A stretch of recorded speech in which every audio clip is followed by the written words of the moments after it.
Expecting Someone Taller by Tom Holt. Chapter 9. Flosshilde was always beautifully dressed.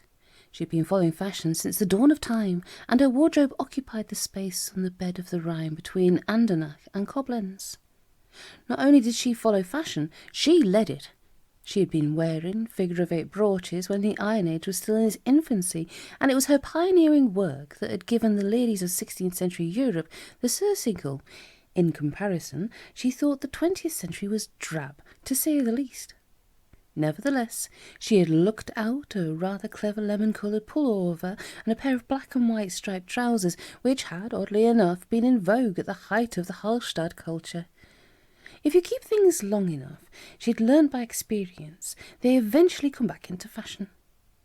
To add the finishing touches, she decorated her ears with Snoopy earrings and slipped over her slim wrist a bracelet of amber which had been given to her by the first king of the Langobards, and which looked reasonably like tortoiseshell plastic. She would, she concluded, do.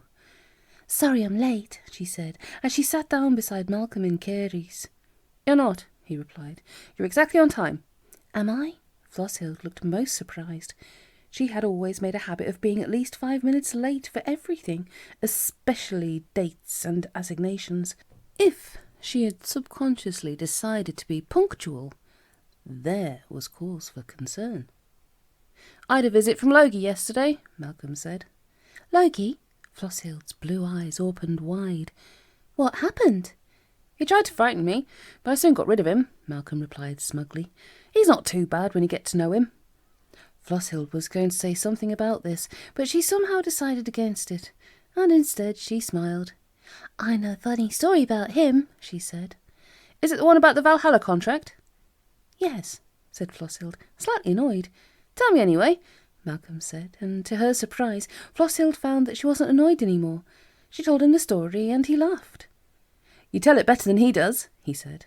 "Of course I do," said Flosshilde. "I'm very good at telling stories. Have you heard the one about Hagen and the Steerhorn?" The name Hagen made Malcolm feel uncomfortable, and he wondered why she had mentioned it. Perhaps it was a sort of warning. Instinctively he covered his right hand with his left, so as to hide the ring. "Go on," he said nervously.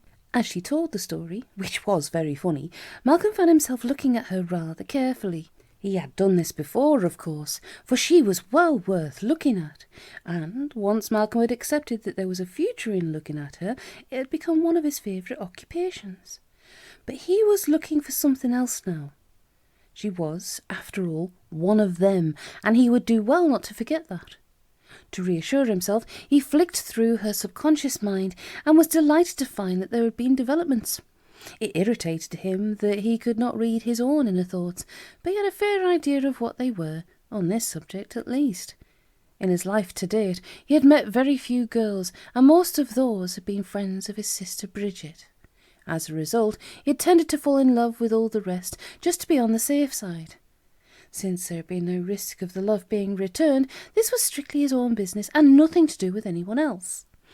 Only since he had met Flosshilde had he become aware that this was rather a foolish thing to do, and he had been relieved to find that the Rhine daughter had not inspired the usual romantic days in him that he knew so well.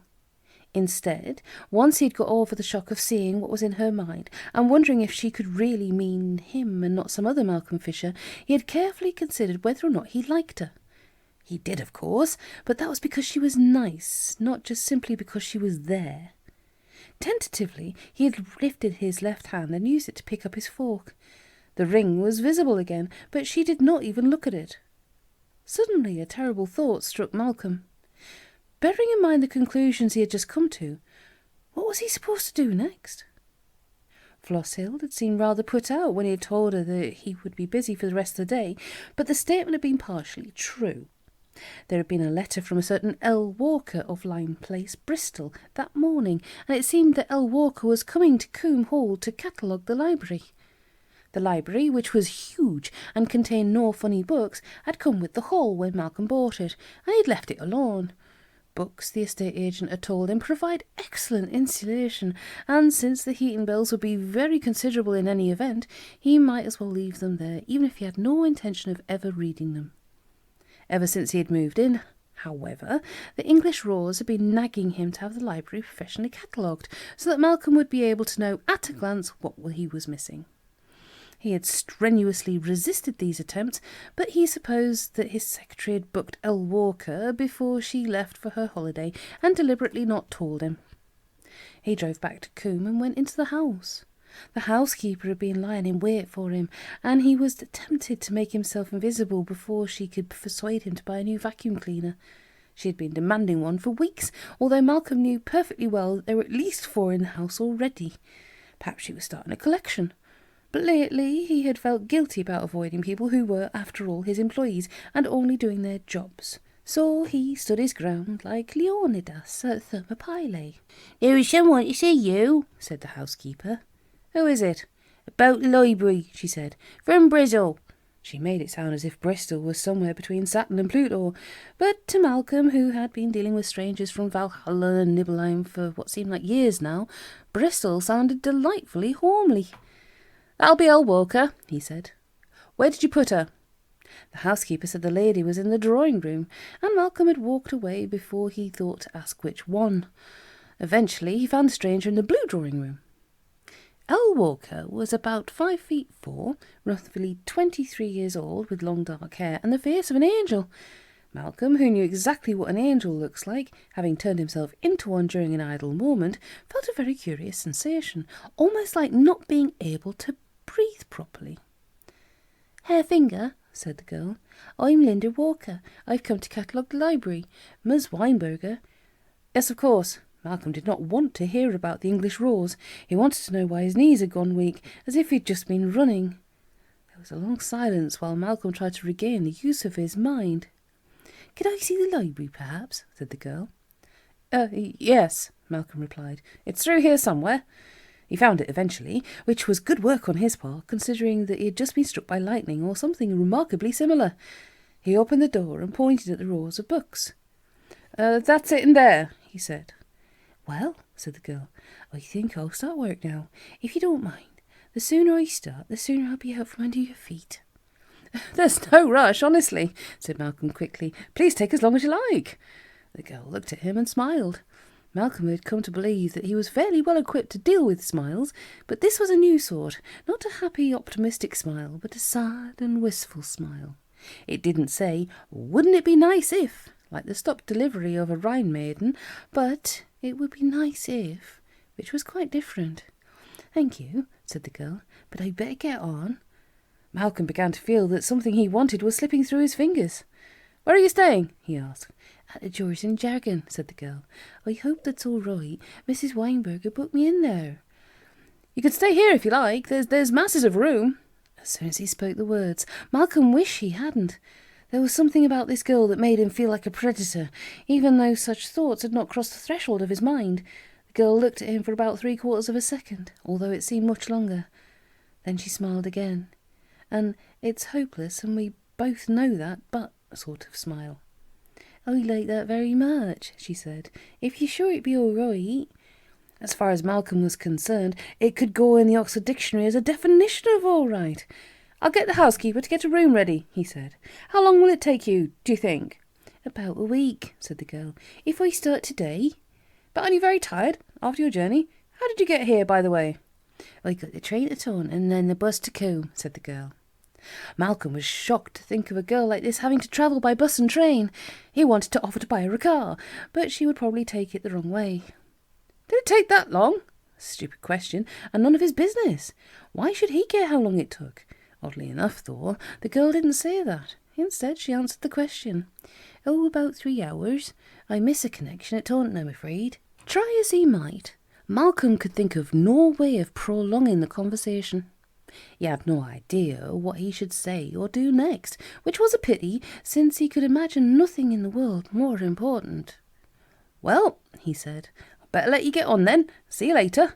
He left the library and walked slowly back to the drawing-room, bumping into several pieces of furniture on the way. This was awful, and he could see that plainly enough.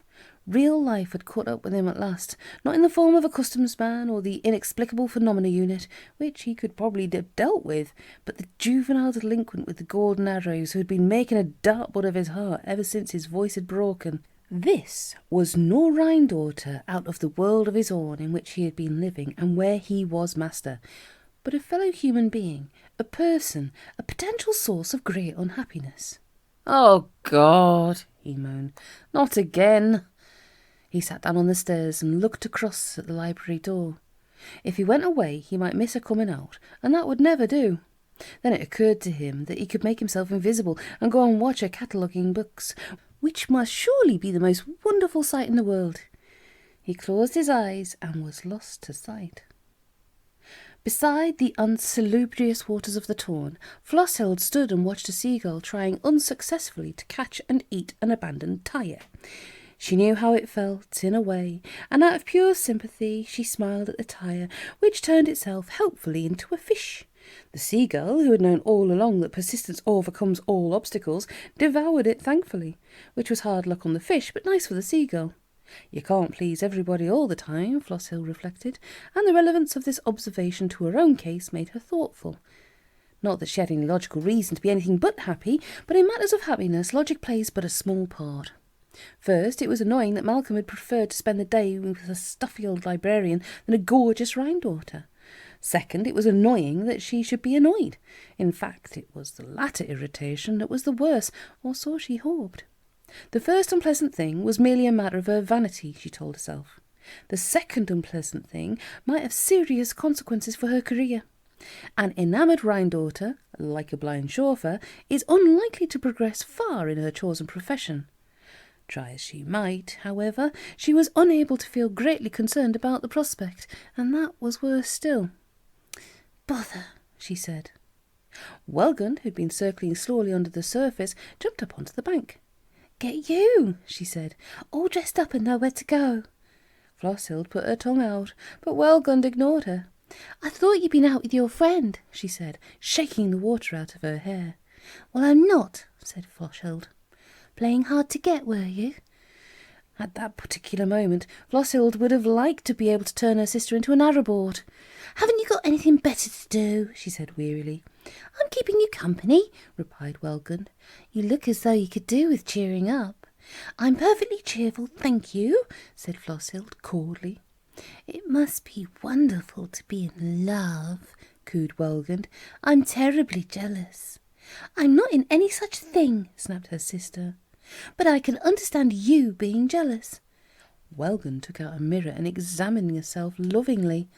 "You're only young once, I suppose," she said. "You go ahead and enjoy yourself. Don't you worry about us." Flosshild frowned. Sisters can be very annoying at times. "Don't let it worry you if you go off with this ring bearer of yours. We'll never get our ring back, ever. Don't let it cross your mind that the ring is all we've got, since we haven't got dashing boyfriends who have to disguise themselves as other people if they ever want to get anywhere. Don't worry, I won't. We're your sisters after all. We don't want to stand in your way for a second. And if you think it's worth it, you go ahead. Well, since you're not going to be busy this afternoon, you might put a dust around the riverbed. It was your turn yesterday, but you were out." "Oh, go away," said Flosshild rudely. "I'm going," said Wellgund placidly. "I only popped up to tell you that while you've been moping about, we've been working." "I thought you said you were going to leave him alone." "We haven't been persecuting your precious darling, if that's what you mean. We've been chatting with thought and memory." "How fascinating." "Yes, it was rather. Apparently they've been watching Coombe Hall all day, and your friend was having ever such a long chat with an extremely nice-looking girl." Any doubts Flosshild might have had about her feelings for Malcolm were dispelled by this news. She went as white as a sheet. "Of course they can't read his thoughts because he's the ring-bearer, so they can't be sure. But to listen to those two, you don't have to be able to read thoughts to see what your friend thinks of his new friend. Written all over his silly face, they said." "That's nice for him," Flosshild said very quietly.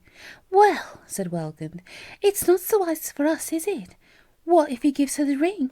Where would we all be then?" Flosshild said something extremely disrespectful about the ring and dived into the Tarn, leaving Wellgund looking very pleased with herself. Perhaps, mused the eldest of the Rhine-daughters, she hadn't told her sister the whole truth, but then she had gone off in a huff without giving her a chance. Her conscience was clear.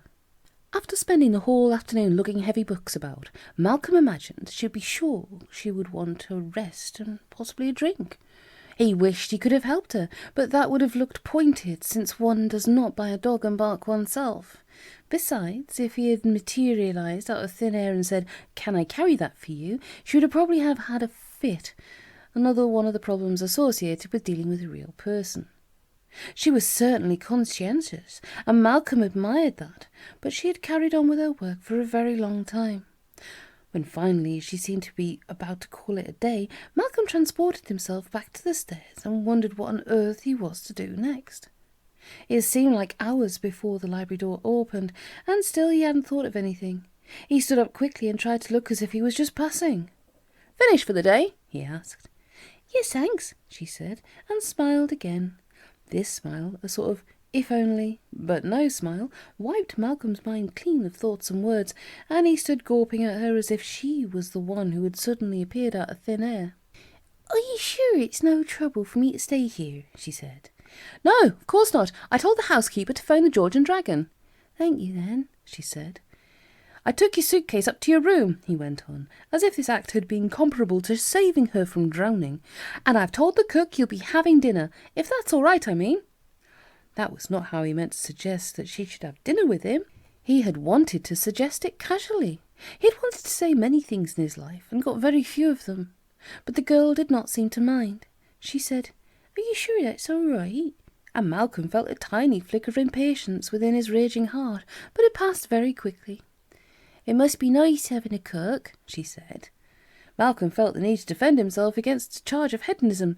"I'm afraid I'm a dreadful cook," he said, "and she sort of came with the place."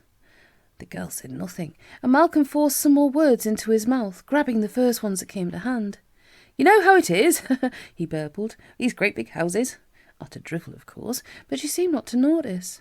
"Yes," she said. "We used to live in a huge old house. It was dreadfully difficult to keep it clean and warm." She seemed unwilling to expand on this point, and they walked on in silence. Malcolm had no idea where they were going, but that did not seem to matter very much. "Was it as big as this? Your house, I mean?" "Any more of this," Malcolm thought, "and I shall bite my tongue off." "Yes," said the girl. "It kept me and my sisters very busy." "You got sisters, then?" he went on, as if that were the most remarkable thing that he'd ever heard. "8," said the girl. "It's a large family. Are you sure it's all right for me to be staying to dinner? I mean, you haven't got people coming or anything?" "No," Malcolm said. "Really? Shall we go and sit in the drawing room?" The girl was silent, as if thinking this over very carefully. "Yes," she said at last.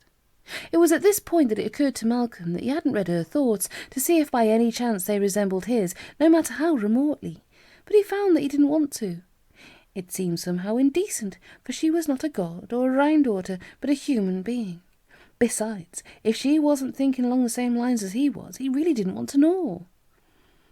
"You speak English very well," she said, as Malcolm eventually found the drawing room. "Thank you," Malcolm said, deeply touched, and only just managed to stop himself from returning the compliment. "I went to school in England," he said, truthfully. "Can I get you a drink?" "No, thank you," said the girl, looking down at her feet. "Are you sure?" "Well, if you're sure." Malcolm was sure, but he felt it would be superfluous to say so. "What can I get you?" he asked. "A small sherry, please." Malcolm poured out a small sherry, very small as it turned out, for he did not want her to think he was trying to get her drunk. "Is that enough?" he asked. "That's fine." Another smile, this time a "we can't go on like this, you know" smile. "So how long have you been cataloguing?" "About 2 years," said the girl. That seemed to put the seal on that particular subject. "I suppose it's like being a librarian," Malcolm went on, and he reckoned that digging peat was probably easier work than making conversation under these circumstances. The girl agreed that it was very like being a librarian. "How long have you lived here?" she asked, and Malcolm found that he could not remember. He had to think hard before he replied. Afterwards there was a long silence, during which the girl drank a quarter of her small sherry. The temptation to read her thoughts was very strong, but Malcolm resisted it. It wouldn't be fair. "So how did you set about cataloguing a library?" he asked. The girl told him, and that took up at least 3 minutes, during which time Malcolm was able to collect what remained of his thoughts. Summoning up all his powers of imagination, he compiled a list of questions and topics which might, with a great deal of luck, get them through dinner. In the event, they nearly did, although Malcolm had to use a great deal of ingenuity. Why did he find it so easy to talk to Floshild, who was only a friend, and so difficult to keep a conversation going with the most wonderful person in the world? There was only one topic he couldn't mention. On the other hand, it was the one topic he did want to discuss with her.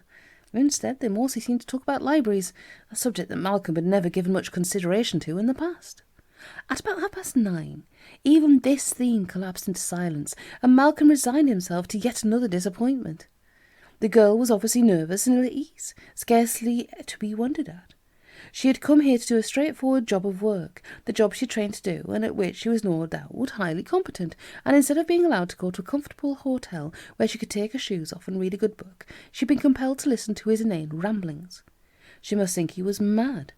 Certainly she wouldn't be there in the morning. At first light, she would unlock her door and make a run for it, or climb out of the window or down a rope of sheets. It was all unbearably sad, and as a human being he was a complete and utter failure. He had made the mistake of treating a normal, grown-up woman from the 20th century as if she was something out of a romantic story, and he deserved all the heartbreak he was undoubtedly going to get. "I expect you're very tired," he said abruptly. "After the journey and a hard day's work, I'll show you to your room." They tracked up the stairs in silence. It was still light outside, but she could read a book or something until it was time to go to sleep. At least he wasn't sending her to bed without any supper. "Good night, then," she said, and she smiled at him for the last time that day. It was a smile you could take a photograph by, and it said, "I like you very much, and it's a pity you think I'm so boring, but there you go." The door closed in front of the embers of it, and Malcolm stood in the hall, opening and shutting his eyes. To hell with being fair. He located her thoughts and read them. Then he read them again just to be sure. Then he read them again because he liked them so much. "Well, I'm damned," he said slowly to himself. "Well, I never." And then he went to bed. The two ravens floated down and perched on the roof of the Mercedes. Wotan put his head out of the window and said, "Well?" "They've gone to bed," said Thought. "Separately," said Memory. "But not to worry," said Thought. "She's doing all right." Wotan frowned. "But he can read her thoughts," said Wotan. "He'll just look into her mind, and then it'll all be over. He'll chuck her out so fast, she'll bounce all the way down the drive." Memory chuckled. "I wouldn't worry on that score," he croaked. "He's dead meat, head over heels. And even if he does," said his partner, "he'll only make things worse for himself. I had a quick look myself." "Oh?" Wotan was baffled. "You can't mean she fancies him." "Something rotten," said Thought. "You wouldn't read about it." "Oh, that's marvellous," Wotan said, disgusted. "Now I'll never get the perishing thing back." "Relax," said Memory. "You know her. Duty must come first, even if it means betraying the man she truly loves. Especially if it means betraying the man she loves," said Thought. "She's a real chip off the old block, that girl." Wotan was forced to agree. Of all his 8 surviving daughters, the Valkyrie Ortlind most resembled her father in her capacity for self-torture. She would revel in it. Most of all, she would enjoy blaming him afterwards. "We've cracked it," said Wotan.